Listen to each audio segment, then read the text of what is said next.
உங்க பணத்தை சேஃபா எஃப்டில போடலாம்னு பிளான் பண்ணிட்டு இருக்கீங்களா? இந்த ஒரு மிஸ்டேக்கை செஞ்சிட்டீங்க அப்படின்னா நீங்க 84% டாக்ஸ் பிளஸ் பெனால்டி கட்ட வேண்டிய இருக்கும்.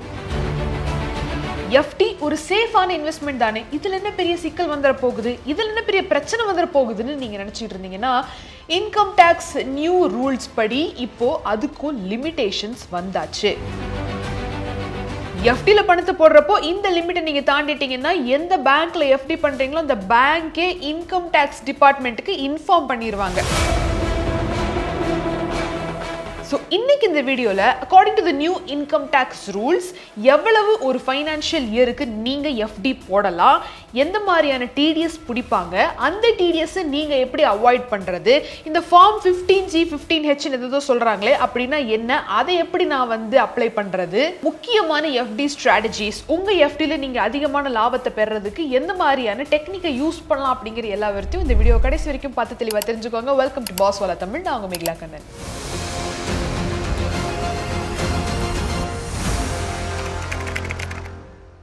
April 1 2026 new income tax act அமலுக்கு வந்த நாள்ல இருந்து நம்ம நிறைய மாற்றங்களையும் நிறைய சேஞ்சஸோட நியூஸையும் நம்ம கேட்டுட்டு வந்துட்டு இருக்கோம். ஒரு அப்டேட்டா நானும் உங்களுக்கு அப்டேட் பண்ணிட்டு தான் இருக்கேன். ஆனா இந்த நாள் வரைக்கும் நம்ம எஃப்டில பணத்தை போடுறதுக்கு ஏதாவது லிமிட் இருக்கா அப்படின்னு நிறைய பேர் காமெண்ட் செக்ஷன்ல கேட்டிருந்தீங்க. அதை ஒரு கிளாரிட்டியான வீடியோ போடலாம் அப்படிங்கிறதுக்காக தான் இந்த ஒரு இன்ஃபர்மேஷன். எஃப்டில பணத்தை போடணும், சேவிங்ஸ் அக்கௌண்ட்ல சும்மா இருக்கு, அதை தூக்கி நான் எஃப்டில போடணும்னா ஏதோ லிமிட் இருக்குன்னு சொல்றாங்களாமே, அந்த லிமிட்டை தாண்டினா இன்கம் டாக்ஸ் டிபார்ட்மெண்ட் நோட்டீஸ் அனுப்புவாங்கன்னு சொல்றாங்களாமே. என்ன லிமிட் அப்படிங்கறத நம்ம இப்ப ஃபர்ஸ்ட் பார்த்து தெரிஞ்சுக்கலாம். லிமிட் இருக்கு அப்படின்னு கேட்டீங்கன்னா இருக்கு. ஃப்ரெஷ் எஃப்டிஸ், புதுசா இப்பதான் ஃபர்ஸ்ட் டைம் நீங்க எஃப்டில பணத்தை போடுறீங்க, இல்ல இன்னொரு பேங்க்ல அப்பதான் அந்த பேங்க்ல ஃபர்ஸ்ட் டைம் எஃப்டில போடுறீங்க அப்படிங்கிற அந்த ஃப்ரெஷ் எஃப்டிஸ்க்கு வருஷத்துக்கு 10 லட்சம் ரூபாய் வரைக்கும் மட்டும்தான் உங்களால எஃப்டில பணத்தை போட முடியும். இந்த ஃப்ரெஷ் எஃப்டிஸ் அப்படின்னு சொல்லக்கூடிய இப்பதான் நீங்க எஃப்டி ஃபர்ஸ்ட் டைம் போடுறீங்க, அப்படி இல்லைன்னா வேற ஒரு பேங்க்ல இப்பதான் ஃபர்ஸ்ட் டைம் போடுறீங்க, அந்த ஒரு பர்டிகுலர் ஃப்ரெஷ்ஷா போடக்கூடிய எஃப்டி ஃபைனான்ஷியல் இயர் ஒரு வருஷத்துக்கு 10 லட்சம் ரூபாய் வரைக்கும் மட்டும்தான் எஃப்டில நீங்க பணத்தை போட முடியும். அதுக்கு மேலேயும் போடலாம். ஆனா நீங்க போட்டீங்கன்னா இன்கம் டாக்ஸ் டிபார்ட்மெண்ட்டுக்கு எந்த பேங்க்ல நீங்க எஃப்டில பணத்தை போடுறீங்களோ அந்த பேங்கே இன்ஃபார்ம் பண்ணிடுவாங்க. இன்கம் டாக்ஸ் டிபார்ட்மெண்ட் உங்களுக்கு நோட்டீஸ் அனுப்பிச்சு இந்த ஒரு பணத்துக்கான சோர்ஸ் ஆஃப் இன்கம் காமிக்க சொல்லி கேட்பாங்க. இதெல்லாமே நடக்கும் அடுத்தடுத்து. அண்ட் அந்த சோர்ஸ் ஆஃப் இன்கம் நீங்க காமிக்கல அப்படின்னா, எஃப்டில இவ்வளவு பணத்தை போடுறதுக்கு இந்த பணம் எங்கிருந்து வந்ததுங்கிற அந்த ஒரு ஆதாரத்தை நீங்க காமிக்கல அப்படின்னா அன்எக்ஸ்பிளைன்ட் இன்கம் அப்படின்னு அந்த ஒரு பணம் டேர்ம் பண்ணப்படும். ஒருவேளை நீங்க இன்கம் டாக்ஸ் பே பண்ணிட்டு வந்துட்டு இருக்கக்கூடிய ஒரு ஆளா இருக்கீங்க, அந்த ஐடிஆர் ஃபைல்ல இந்த ஒரு பணம் கணக்குல காட்டப்படல, அந்த பணத்தை அவங்க கேட்கறாங்க இதுக்கான இன்கம் சோர்ஸ் எங்கன்னு, அது ஐடிஆர்லயும் கிடையாது சோர்ஸும் கிடையாது. அப்படிங்கிறப்போ அன்எக்ஸ்பிளைன்ட் அசெட்டா கருதி அதுக்கு நீங்க அந்த பணத்துக்கு 84% டாக்ஸ் கட்டணும். அந்த பணத்தோட 84% டாக்ஸ் பிளஸ் பெனால்டி சார்ஜ் பண்ணுவாங்க. இதுதான் நடக்கும். இப்போ இங்கிருந்து உங்களுக்கு சின்ன சின்ன டவுட்ஸ் வரலாம். இப்போ எஃப்டில நான் ஃப்ரெஷ்ஷாக பணம் போடுறேன்னா அந்த லிமிட் இருக்கு, நான் ஆல்ரெடி எஃப்டில பணத்தை போட்டு வச்சிருக்கேன், ஒரு 20 லட்சம் ரூபாய் இருக்கு, அதை நான் ரினியூ பண்ணணும், அப்போ அந்த லிமிடேஷன்ஸ் எனக்கு பொருந்துமா பொருந்தாதான்னு கேட்டீங்கன்னா உங்களுக்கு பொருந்தாது. ஆல்ரெடி யாரெல்லாம் எஃப்டில பணத்தை போட்டு வச்சிருக்கீங்களோ அதை நீங்க ரினியூ பண்றப்பவோ இல்ல அதை நீங்க கண்டினியூ பண்றப்பவோ அந்த ஒரு பணத்தை எக்ஸ்ட்ராவா ஆட் பண்றப்போ உங்களுக்கு அந்த இது கிடையாது, அந்த லிமிடேஷன் ஆகுது உங்களுக்கு ரினியூ பண்றவங்களுக்கு கிடையாது. யாரெல்லாம் புதுசா எஃப்டில பணத்தை போடுறீங்க, ஃப்ரெஷ் எஃப்டிஸ் நியூ பேங்க் எஃப்டிஸ் யாரெல்லாம் போடுறீங்களோ அவங்களுக்கு தான் இந்த ஒரு ரூல் பொருந்தும். இன்னொரு செட் ஆஃப் சினாரியோவும் ஒரு டவுட் ஒன்று வரலாம் உங்களுக்கு. ஒரே பேங்க்ல நான் 10 லட்சம் 20 லட்சம் போட்டா கண்டிப்பா கேள்வி கேட்பாங்க. இதுவே நீங்க எஸ்பிஐல ஒரு 9 லட்சம் ரூபா, ஹெச்டிஎஃப்சில ஒரு 9 லட்சம் ரூபா, ஆக்சிஸ்ல ஒரு 9 லட்சம் ரூபான்னு சொல்லி ஒரு 3-4 பேங்கா பிரிச்சு நீங்க 9 லட்சம் அதாவது அந்த 10 லட்சம் ரூபாய் லிமிட்டை தாண்டாம நீங்க பணத்தை போட்டுக்கிட்டே வந்தீங்கன்னா அந்த பேங்க் இன்கம் டாக்ஸ் டிபார்ட்மெண்ட்டுக்கு கால் பண்ணி சொல்ல மாட்டாங்க. ஏன்னா அந்த லிமிட்டை தாண்ட வரைக்கும் தான் அவங்களோட வேலை. லிமிட்டை தாண்டதுக்கு அப்புறம் தான் அவங்க ஆக்ஷன் எடுப்பாங்க. லிமிட்டை தாண்டி உள்ளதான் இருக்கு அப்படின்னா அது அவ்வளவு பெரிய அலார்மிங்கான விஷயம் கிடையாது. which means உங்களுக்கான ப்ரோ டிப், நீங்க உங்களோட எஃப்டியை டைவர்சிஃபை பண்ணி 4-5 பேங்க்ல போட்டு வைக்கிறது தான் நல்லது. இல்லைன்னா இந்த மாதிரி இன்கம் டாக்ஸ் நோட்டீஸ்க்கு நீங்க பதில் சொல்ல வேண்டிய இருக்கும். which is again source of income காமிச்சீங்க அப்படின்னா அந்த ஒரு இதுமே தள்ளுபடி பண்ணுவாங்க. இந்த ரிப்போர்ட்டிங் எப்படி ஒர்க் ஆகுது அப்படின்னு கேட்டீங்கன்னா, under the income tax rule 114E bank ஒரு எஸ்எஃப்டி ரிப்போர்ட்னு சொல்லக்கூடிய ஸ்டேட்மெண்ட் ஆஃப் ஃபைனான்ஷியல் டிரான்சாக்ஷன், இந்த ரிப்போர்ட்டை இன்கம் டாக்ஸ் டிபார்ட்மெண்ட்டுக்கு அனுப்புவாங்க. இன்கேஸ் உங்களோட எஃப்டி லிமிட் வந்து 10 லட்ச ரூபாய் தாண்டிடுச்சு அப்படிங்கிற பட்சத்தில் ஒரு வருஷத்துக்கு. அண்ட் அது வந்து AIS-TIS அப்படின்னு சொல்லக்கூடிய annual information system and tax payers information சம்மரிக்குள்ள போயிரும், ரெக்கார்டுக்குள்ள அது போயிடும். ஸோ அந்த ரெக்கார்டை வந்து அவங்க இன்வெஸ்டிகேட் பண்ணுவாங்க டிபார்ட்மெண்ட். ஸோ எப்பவுமே என்ன பண்ணணும்னா எஃப்டியில் போடக்கூடிய பணத்தை வந்து இன்கம் ஃப்ரம் அதர் சோர்ஸ் அப்படிங்கிற இதில் சேர்த்து தான் நம்ம வந்து ITR ஃபைல் பண்ணுறோம். இப்போ இன்கேஸ் அதுக்கு ITR ஃபைல் பண்ணல அப்படின்னா எஃப்டியில் இருக்கக்கூடிய இந்த பணத்துக்கு எங்கிருந்து வந்தது உனக்கு காசு அப்படின்னு அவங்க கேள்வி கேட்பாங்க. இன்னும் கிளியராக சொல்லணும்னா ஒரு எக்ஸாம்பிளுக்கு ஒரு கிளைண்ட்டுக்கு ஒரு நோட்டீஸ் ஒன்று வருது இன்கம் டேக்ஸ் டிபார்ட்மெண்ட்ல இருந்து. அதாவது நீங்கள் 5 கோடி ரூபாய்க்கான எஃப்டி போட்டிருக்கீங்க, இதுக்கான ப்ரூஃப் என்ன அப்படின்னு சொல்லி. இந்த ஒரு 5 கோடி ரூபாய்க்கு அவர் ITRும் ஃபைல் பண்ணல. ஃபைல் பண்ணியிருந்தாவது அது அங்கேயே வந்து ஏதாவது ஒரு இதில் தள்ளுபடி முடிஞ்சிருக்கும். ஆனா இவர் ஃபைல் பண்ணாதனால அவருக்கு நோட்டீஸ் வருது.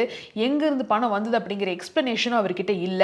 which means that entire 5 crore amount will be declared as unexplained amount. அப்பதான் பிரச்சனை. என்ன பண்ணுவாங்க, அந்த 5 கோடிக்கு 84% டாக்ஸை போட்டு பெனால்ட்டியை தள்ளுவாங்க, அவ்வளவுதான். இதுல இருந்து நம்மளுக்கு என்ன தெரியுது, நான் இன்வெஸ்ட் பண்றேன் அப்படின்னு நினைச்சிட்டு நீங்க நிம்மதியாவோ இல்ல வந்து ரொம்ப பெருமையாவோ இருக்கிற விஷயம் இல்ல இது. நீங்க இன்வெஸ்ட் பண்றப்போ ஸ்மார்ட்டா பண்ணணும், ரொம்ப சேஃபா பண்ணணும், எல்லாத்த விட முக்கியமா டிரான்ஸ்பரண்டா பண்ணணும். அதுவும் ரீசெண்டா நடந்துட்டு இருக்கக்கூடிய அந்த போர் சமயத்துல ஜியோ பொலிட்டிக்கல் டென்ஷன் இதெல்லாமே சேர்ந்து தங்க விலை, ஸ்டாக் மார்க்கெட் இதுன்னு எல்லாமே ஏகபோகமா எக்கச்சக்கமா மாறிக்கிட்டு வந்துகிட்டு இருக்கு. இப்போ எல்லாரும் ஸ்டேபிளான ரிட்டர்ன்ஸ் இருக்கணும், சேஃபான இன்வெஸ்ட்மெண்ட்டா இருக்கணும், அண்ட் எஃப்டிலே நல்ல ஹை ரிட்டர்ன்ஸா வந்தா போதுமே அப்படின்னு நம்ம அந்த நிலைமைக்கு வந்தாச்சு. ஸோ இப்போ உங்களுக்கு ஒரு யூஸ்ஃபுல்லான தகவலை நான் சொல்றேன். இப்போ ஸ்கிரீனை பாருங்களேன். இது 5 வருஷத்துக்கான எஃப்டி டென்யூர். இந்த 5 வருஷத்துல எந்த மாதிரியான பெஸ்ட் ஆஃபர்ஸ் இருக்கு அப்படின்னு நீங்களே பாருங்க. இது 3 வருஷத்துக்கான எஃப்டி டென்யூர். 3 வருஷத்துக்கு எவ்வளவு கிடைக்குது, எந்த மாதிரியான இன்ட்ரெஸ்ட் ரேட்ஸ் இருக்கு, எந்த மாதிரியான ஒரு ரிட்டர்ன்ஸ் கொடுக்குது அப்படிங்கிறதெல்லாம் பாருங்களேன். அடுத்ததா ஒரு வருஷம் எஃப்டி டென்யூருக்கு எந்த மாதிரியான எஃப்டிஸ் இருக்குது அப்படிங்கிறத பாருங்க. அண்ட் இங்க பாருங்க, கிரெடிட் பே பிளஸ் யூனிட்டி எஃப்டி இருக்கு இங்க. அதுவும் இந்த கரண்ட் சிச்சுவேஷன்ல ஷார்ட் டேர்ம்ல இன்வெஸ்ட் பண்றது ரொம்ப முக்கியம். ஏன்னா ஒரு வருஷம் எஃப்டி போட்டுக்கிட்டா அடுத்தடுத்து எஃப்டி ரேட்ஸ் சேஞ்ச் ஆகிறப்போ நம்ம வந்து அது பெரிய இம்பாக்ட் உருவாக்காது. அண்ட் இந்த மாதிரி லாங் டேர்ம்ல போட்டு வைக்கிறப்ப தான் நம்மளுக்கு அந்த லாக் பண்ண அந்த ஒரு இன்ட்ரெஸ்ட் ரேட்ஸ் பெருசா அடி வாங்குற மாதிரி இருக்கும். இந்த மாதிரி ரொம்ப சேஞ்ச் ஆயிட்டு இருக்கக்கூடிய சிச்சுவேஷன்ல ஸோ 1 இயர் எஃப்டி ரொம்ப ஐடியலா இருக்கும். அண்ட் இதுல முக்கியமான ஒரு இன்ட்ரெஸ்டிங்கான ஃபேக்டர் சொல்றேன் கேளுங்க. யூனிட்டி ஸ்மால் ஃபைனான்ஸ் பேங்க் அதோட இன்ட்ரெஸ்ட் ரேட்டை, அதோட எஃப்டி இன்ட்ரெஸ்ட் ரேட்டை 7.5% வரைக்கும் ஏற்றிருக்காங்க. சீனியர் சிட்டிசனுக்கு அப் டு 8% இருக்கு. என்னைக்குமே ஷார்ட் டேர்ம்ல 8% வரைக்கும் எஃப்டி இன்ட்ரெஸ்ட் ரேட்ஸ் கிடைக்கிறது ரொம்ப ரொம்ப ரேர். ஸோ இப்பேற்பட்ட ஒரு இன்ட்ரெஸ்ட் ரேட் நம்மளுக்கு எஃப்டிலே கிடைக்கணும்னா எங்க போறது? கிரெடிட் பே ஆப்ல இருக்கு, இப்பவே புக் பண்ணுங்க. அடிஷ்னலா 1% கேஷ்பேக் கூட உங்களுக்கு கிடைக்கும். which means fixed ரிட்டர்ன்ஸோட எக்ஸ்ட்ரா ரிவார்டையும் நீங்க சம்பாதிக்கலாம். ஸோ கிரெடிட் பே ஆப்பை இப்பவே டவுன்லோட் பண்ணுங்க அண்ட் உங்க எஃப்டியை இப்பவே புக் பண்ணுங்க. வீட்டில் உட்காந்தபடியே 5 நிமிஷத்துல உங்க எஃப்டியை நீங்க புக் பண்ணலாம். ஸோ ஒரு ஷார்ட் டேர்ம்ல எஃப்டி போடுறப்போ எந்த மாதிரி நீங்க வந்து நிறைய ஆப்ஷன்ஸ் இருக்கு அப்படிங்கிறத பார்த்துட்டு அதுக்கப்புறம் எஃப்டியை போடுங்க. நல்லா டைவர்சிஃபை பண்ணுங்க அப்படிங்கிறத நான் சொல்ல வரேன்.